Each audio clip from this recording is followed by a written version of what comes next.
Hello' everyone, সকলোক স্বাগতম জনাইছোঁ আমাৰ অন্য এটি ভিডিঅ'লৈ। প্ৰথমতে মোৰ সকলো ভিউৱাৰ্ছক নৱবৰ্ষৰ আন্তৰিক শুভেচ্ছা জ্ঞাপন কৰিছোঁ। বন্ধুসকল, আমি আছাম পুলিচ AB, UB আৰু 5 তাৰিখে হ'বলগীয়া যি SI পৰীক্ষা আছে তাৰ বাবে এটা ইম্পৰ্টেণ্ট MCQ চিৰিজ আলোচনা কৰিছিলোঁ। তাৰে আজি 7 নম্বৰ ক্লাছ হয়।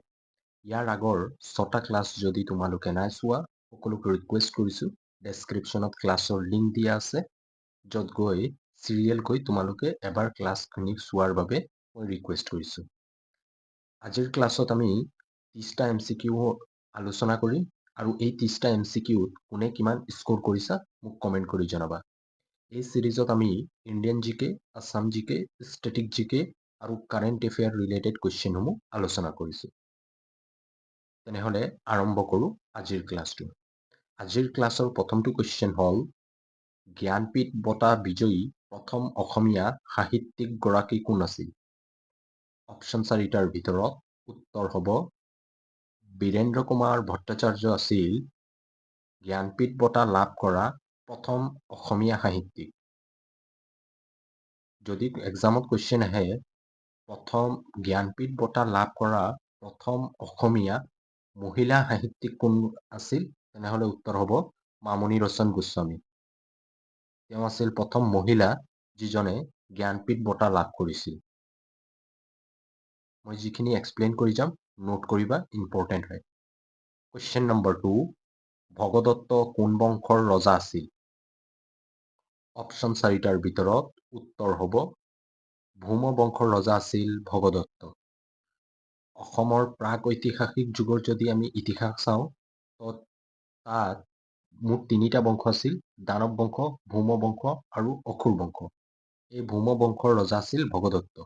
ভৌম বংশৰ একেবাৰে শেষৰ ৰজা আছিল বজ্ৰদত্ত, যিটো এক্সামত বহুবাৰ কুৱেশ্যন আহে। নেক্সট কুৱেশ্যন নম্বৰ 3, সংবিধান সভাৰ প্ৰথম বৈঠক কোন তাৰিখে অনুষ্ঠিত কৰা হৈছিল? অপশ্যন 4টাৰ ভিতৰত উত্তৰ হ'ব 9 ডিচেম্বৰ 1946 চনত সংবিধান সভাৰ প্ৰথম বৈঠক অনুষ্ঠিত কৰা হৈছিল।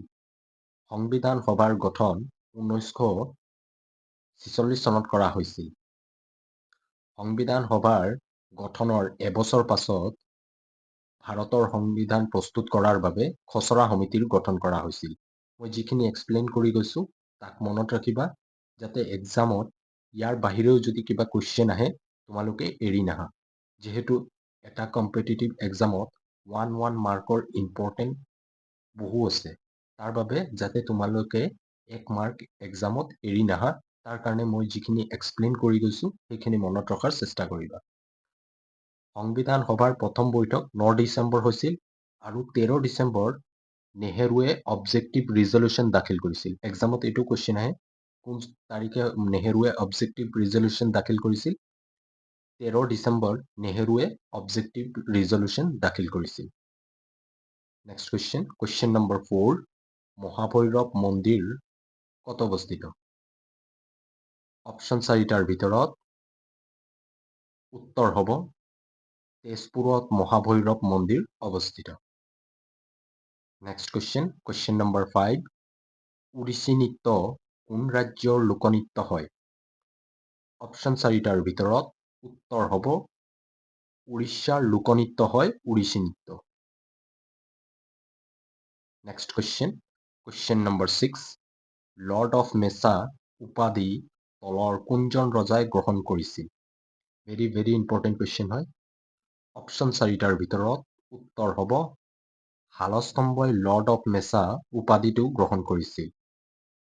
শালস্তম্ভই শালস্তম্ভ বংশৰ প্ৰতিষ্ঠা কৰিছিল আৰু শালস্তম্ভ বংশটো আছিল প্ৰাচীন অসমত শাসন কৰা দ্বিতীয়টো বংশ। প্ৰাচীন অসমত শাসন কৰা প্ৰথমটো বংশ আছিল বৰ্মন বংশ, তাৰ পৰৱৰ্তী সময়ত আহিছিল শালস্তম্ভ বংশ আৰু একেবাৰে শেষৰ বংশটো আছিল পাল বংশ। নেক্সট কুৱেশ্যন নম্বৰ 7, বাঁহী আলোচনীখনৰ সম্পাদক কোন আছিল? অপশ্যন 4টাৰ ভিতৰত উত্তৰ হ'ব লক্ষীনাথ বেজবৰুৱা আছিল বাঁহী আলোচনীৰ সম্পাদক। বাঁহী আলোচনীখন 1909 চনত প্ৰকাশ পাইছিল। 9 চনত বাঁহী আলোচনীখন প্ৰকাশ পাইছিল। ক'ৰ পৰা প্ৰকাশ পাইছিল? এই আলোচনীখন প্ৰথম কলিকাতাৰ পৰা প্ৰকাশ পাইছিল। এক্সামত 3টা কুৱেশ্যন আহে। প্ৰথমটো কুৱেশ্যন আহিব পাৰে বাঁহী আলোচনীৰ সম্পাদক কোন আছিল? কোন চনত বাঁহী আলোচনীখন প্ৰকাশ পাইছিল? দ্বিতীয়টো কুৱেশ্যন হ'ব পাৰে বাঁহী আলোচনীখন প্ৰথমতে ক'ৰ পৰা প্ৰকাশ পাইছিল? প্ৰথমতে কলিকাতাৰ পৰা বাঁহী আলোচনীখন প্ৰকাশ পাইছিল। ইম্পৰ্টেণ্ট হয়, নোট কৰি থবা, ইয়াৰ মনত ৰখাৰ চেষ্টা কৰিবা, যিহেতু এক্সামত বহুবাৰ এনেধৰণৰ কুৱেশ্যন অহা দেখিবলৈ পোৱা গৈছে। Next question number 8। লোকপিয়ল 2011 চনৰ মতে অসমৰ সাক্ষৰতাৰ হাৰ কিমান শতাংশ? অপশ্যন 4টাৰ ভিতৰত উত্তৰ হ'ব 72%। 72% আছিল সাক্ষৰতাৰ হাৰ 2011 চনৰ লোকপিয়লৰ মতে। Next question number 9। কোনজন অসমীয়া সাহিত্যিকৰ ছদ্মনাম নিৰঞ্জন ফুকন হয়? অপশ্যন 4টাৰ ভিতৰত উত্তৰ হ'ব হীৰেণ গোহাঁইৰ ছদ্মনাম হ'ল নিৰঞ্জন ফুকন। ইম্পৰ্টেণ্ট হয়। Next question number 10। ভাৰতত এখন সংবিধানৰ প্ৰয়োজন আছে, এই মন্তব্য প্ৰথমে কোনে দিছিল? ভেৰি ভেৰি ইম্পৰ্টেণ্ট কুৱেশ্যন হয়। অপশ্যন 4টাৰ ভিতৰত উত্তৰ হ'ব M.N. ৰয়ে এই মন্তব্য প্ৰদান কৰিছিল যে ভাৰতত এখন সংবিধানৰ প্ৰয়োজন আছে, আৰু এই কথাষাৰ তেওঁ 1934 চনত প্ৰথমবাৰ কৈছিল। ইয়াৰটো মনত থবা 1934। Next question number 11। বৰাইল পৰ্বত অসমৰ কোনখন জিলাত অৱস্থিত? অপশ্যন 4টাৰ ভিতৰত উত্তৰ হ'ব ডিমা হাছাও জিলাত বৰাইল পৰ্বত অৱস্থিত। Next question number 12। দখনা কোন জনগোষ্ঠীৰ অংগবস্ত্ৰ হয়? অপশ্যন 4টাৰ ভিতৰত উত্তৰ হ'ব বড়ো জনগোষ্ঠীৰ অংগবস্ত্ৰৰ নাম হ'ল দখনা। Next question number 13। কোন চনত বখতিয়াৰ খিলজীয়ে অসমত আক্ৰমণ কৰিছিল? ভেৰি ভেৰি ইম্পৰ্টেণ্ট কুৱেশ্যন হয়। 1206 চনত বখতিয়াৰ খিলজীয়ে অসম আক্ৰমণ কৰিছিল, আৰু তেওঁৰ এই আক্ৰমণৰ বিৱৰণ আমি কানাইবৰ শিলালিপিৰ পৰা জানিব পাৰোঁ। বখতিয়াৰ খিলজীৰ অসম আক্ৰমণৰ লগে লগে অসমত মধ্যযুগৰ আৰম্ভণি হৈছিল আৰু প্ৰাচীন যুগৰ সমাপ্তি ঘটিছিল। তেওঁৰ আক্ৰমণৰ লগে লগে মধ্যযুগৰ আৰম্ভণি হৈছিল। Next question number 14। ভাৰতে তলৰ কোনখন ৰাষ্ট্ৰৰ সৈতে পানীত সীমাৰ ভাগ বতৰা কৰে? ভেৰি ভেৰি ইম্পৰ্টেণ্ট কুৱেশ্যন হয়। অপশ্যন 4টাৰ ভিতৰত উত্তৰ হ'ব শ্ৰীলংকাৰ সৈতে ভাৰতে পানীৰ সীমাত ভাগ বতৰা কৰে। শ্ৰীলংকা আৰু মালদ্বীপৰ সৈতে ভাৰতে পানীৰ সীমা ভাগ বতৰা কৰে। Next question number 15। আছাম বুৰঞ্জীৰ ৰচনা কোনে কৰিছিল? ইম্পৰ্টেণ্ট কুৱেশ্যন হয়। অপশ্যন 4টাৰ ভিতৰত উত্তৰ হ'ব কাশীৰাম তামুলীয়ে আছাম বুৰঞ্জীৰ ৰচনা কৰিছিল। ইম্পৰ্টেণ্ট কুৱেশ্যন হয়, বহুবাৰ এই কুৱেশ্যনটো আহিছে এক্সামত। Next question number 16। ব্ৰহ্মপুত্ৰ নদীক অৰুণাচলত কি নামেৰে জনা যায়? অপশ্যন 4টাৰ ভিতৰত উত্তৰ হ'ব দিহাং নামেৰে জনা যায়। Next question number 17। ৰাজ্যসভাৰ এজন সদস্যৰ কাৰ্যকাল কিমান বছৰ হয়?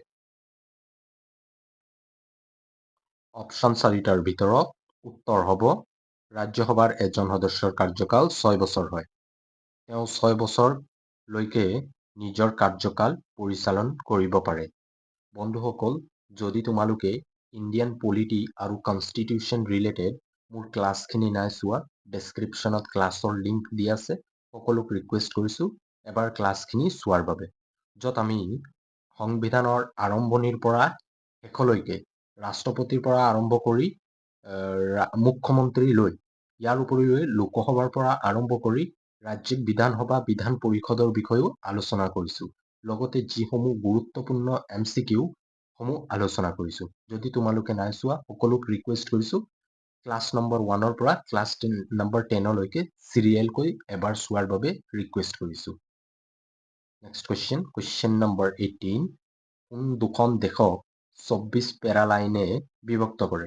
যেহেতু বহুবাৰ এক্সামত কুৱেশ্যন আহিছে red cliff line, McMahon line, সেইখিনি কুৱেশ্যন কমন হৈ গৈছে আৰু সকলোৱে সেইখিনি বিষয় জানে। তাৰ বাবে এক্সামত অলপ চেঞ্জ কৰি দিব পাৰে, যেহেতু 24th পেৰালাইনে কোন দুখন ৰাষ্ট্ৰক পৃথক কৰিছে। ইম্পৰ্টেণ্ট কুৱেশ্যন হয়। উত্তৰ হ'ব ভাৰত আৰু পাকিস্তানক 24th পেৰালাইনে বিভক্ত কৰিছে। ইম্পৰ্টেণ্ট হয়, যিহেতু red cliff line, McMahon line এইখিনি সকলোৱে গম পায়, তাৰ বাবে এইবাৰ এনেধৰণৰ এক্সামত কুৱেশ্যন দিব পাৰে। ভাৰত আৰু পাকিস্তানক 24th পেৰালাইনে বিভক্ত কৰিছে। নেক্সট কুৱেশ্যন নম্বৰ 19, কোনখন ভাৰতীয় ছবিক 2025 চনৰ অস্কাৰ বঁটাৰ বাবে মনোনীত কৰা হৈছে? কাৰেণ্ট এফেয়াৰ ৰিলেটেড কুৱেশ্যন হয়। অপশ্যন 4টাৰ ভিতৰত উত্তৰ হ'ব লাপাতা লেডিজৰ বাবে লাপাতা লেডিজ ছবিখনক 2025 চনৰ অস্কাৰ বঁটাৰ বাবে মনোনীত কৰা হৈছে। নেক্সট কুৱেশ্যন নম্বৰ 20, ইটাখুলিৰ ৰণৰ সময়ত আহোম স্বৰ্গদেউ কোন আছিল? ইম্পৰ্টেণ্ট কুৱেশ্যন হয়। অপশ্যন 4টাৰ ভিতৰত উত্তৰ হ'ব গদাধৰ সিংহ আছিল আহোম স্বৰ্গদেউ। বন্ধুসকল, যদি তোমালোকে মোৰ আছাম হিষ্ট্ৰী ক্লাছখিনি নাই চোৱা, ডেছক্ৰিপশ্যনত ক্লাছৰ লিংক দি আছে। এবাৰ ক্লাছখিনি সকলোক চোৱাৰ বাবে অনুৰোধ কৰিছোঁ। নেক্সট কুৱেশ্যন নম্বৰ 21, অসমৰ ভ্ৰাম্যমাণ থিয়েটাৰ নটৰাজ থিয়েটাৰ কোন চনত স্থাপন কৰা হৈছিল? অপশ্যন 4টাৰ ভিতৰত উত্তৰ হ'ব 1963 চনত নটৰাজ থিয়েটাৰৰ স্থাপন কৰা হৈছিল। নেক্সট কুৱেশ্যন নম্বৰ 22, বাগৰুম্বা কোন জনগোষ্ঠীৰ লোকনৃত্য হয়?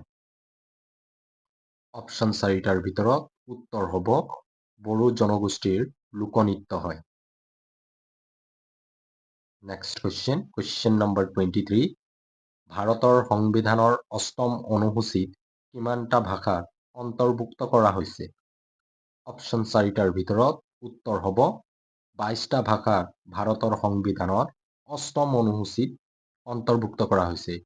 ইয়াৰ ৰিলেটেড আৰু এটা কুৱেশ্যন আহিব পাৰে, ভাৰতৰ সংবিধানৰ 8ম অনুসূচীত উত্তৰ পূৰ্বাঞ্চলৰ কোন ভাষাক অন্তৰ্ভুক্ত কৰা হৈছে? উত্তৰ পূৰ্বাঞ্চলৰ বড়ো ভাষা আৰু লগতে অসমীয়া ভাষাক অন্তৰ্ভুক্ত কৰা হৈছিল। প্ৰথমতে অসমীয়া ভাষাক অন্তৰ্ভুক্ত কৰা হৈছিল আৰু ইয়াৰ পৰৱৰ্তী সময়ত বড়ো ভাষাক অন্তৰ্ভুক্ত কৰা হৈছিল। নেক্সট কুৱেশ্যন নম্বৰ 24, তলৰ কোনখন ৰাজ্যৰ মাজেদি বৰাক নৈ প্ৰবাহিত নহয়? ইম্পৰ্টেণ্ট কুৱেশ্যন হয়। মণিপুৰটো নহয়, যিহেতু মণিপুৰৰ পৰা বৰাক নদীৰ উৎপত্তি হৈছে। বৰাক নদী অসমৰ মাজেদিও প্ৰবাহিত হয়, এইটোও নহয়। অপশ্যন দুটা থাকিল ত্ৰিপুৰা আৰু নাগালেণ্ড। উত্তৰ হ'ব ত্ৰিপুৰা। বৰাক নদী ত্ৰিপুৰাৰ মাজেদি প্ৰবাহিত নহয়। নাগালেণ্ডত প্ৰবাহিত হয়, অসমত প্ৰবাহিত হয়, মণিপুৰতো প্ৰবাহিত হয়। নেক্সট কুৱেশ্যন নম্বৰ 25, ভাৰতৰ আটাইতকৈ সৰু ৰাষ্ট্ৰীয় উদ্যানখনৰ নাম কি হয়? ইম্পৰ্টেণ্ট কুৱেশ্যন হয়। অপশ্যন 4টাৰ ভিতৰত উত্তৰ হ'ব দক্ষিণ ভূটান ৰাষ্ট্ৰীয় উদ্যান ভাৰতৰ আটাইতকৈ সৰু ৰাষ্ট্ৰীয় উদ্যান হয়। এক্সামত যদি কুৱেশ্যন আহে এই ৰাষ্ট্ৰীয় উদ্যানখন ক'ত আছে, এই ৰাষ্ট্ৰীয় উদ্যানখন আন্দামানত আছে আৰু ই ভাৰতৰ আটাইতকৈ সৰু ৰাষ্ট্ৰীয় উদ্যান।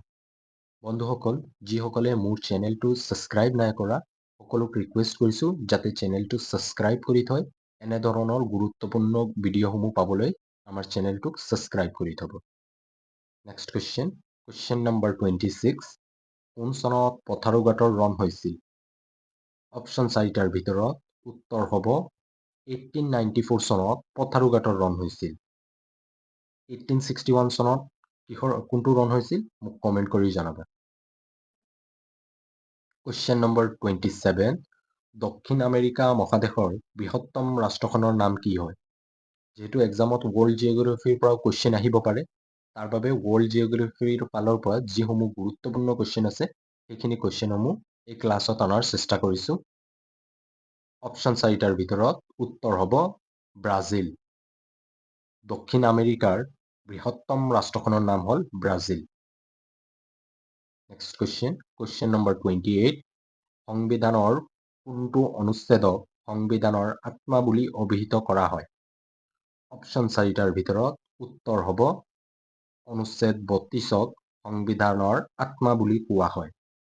আৰু এই কথাষাৰ কোনে কৈছিল? এক্সামত আহে যে সংবিধানৰ আত্মা বুলি আৰ্টিকেল 32ক কোনে কৈছিল? উত্তৰ হ'ব ডক্টৰ B.R. আম্বেদকাৰে কৈছিল।